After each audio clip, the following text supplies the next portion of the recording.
Hello भाइयों लोग, आज के इस वीडियो में हम समझने वाले हैं बहुत ही कठिन चैप्टर जिसका नाम है ब्याज।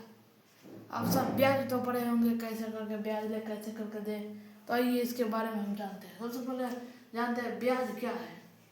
तो देखिए, किसी व्यक्ति से नियमित मूल्य पर कर्ज लेकर समय समय पर उस कर्ज का भुगतान करना ही ब्याज कहलाता है। किसी व्यक्ति से कर्ज लेकर और फिर ब्याज से उसका भुगतान करना ही ब्याज कहलाता है। और ब्याज मुख्य रूप से दो प्रकार के होते हैं, साधारण ब्याज, चक्रवृद्धि ब्याज। देखिए, एक होता है साधारण ब्याज, दूसरा होता है चक्रवृद्धि ब्याज। साधारण ब्याज क्या है तो देखिए, जैसे कि मैंने सोहन से 5,000 रुपया लिया।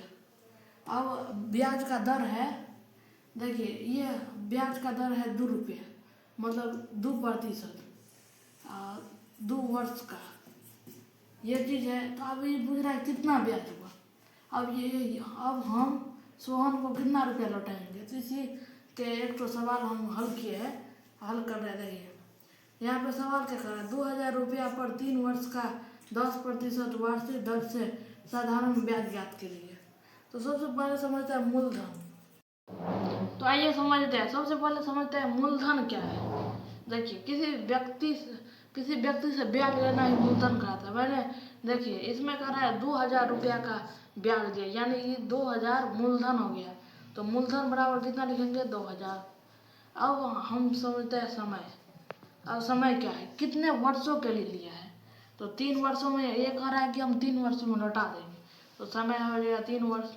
अब एक तो होता है दर, मतलब कितना प्रतिशत से ब्याज लिया है। तो इसका प्रतिशत है 10%। 10% हम लिख दिए।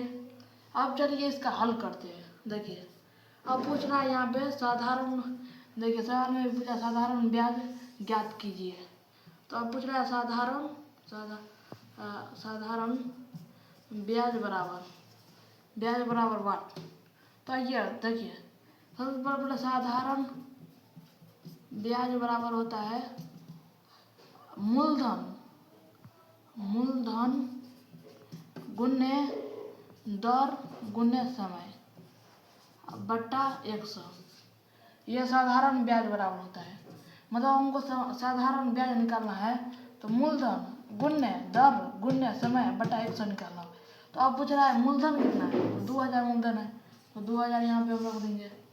फिर यहाँ पे कहें दर कितना है, तो 10%, मतलब गुने 10। ये प्रतिशत को हम नहीं लिखेंगे क्योंकि प्रतिशत के बदले बट्टा में 100 लिखा गया है। अब हम फिर से गुना देंगे। अब यहाँ पर कर रहा है समय कितना है, 3 वर्ष, तो यहाँ पे 3 लिखेंगे, बट्टा 100। अब हम काट देंगे, देखिए दोनों 0 गया।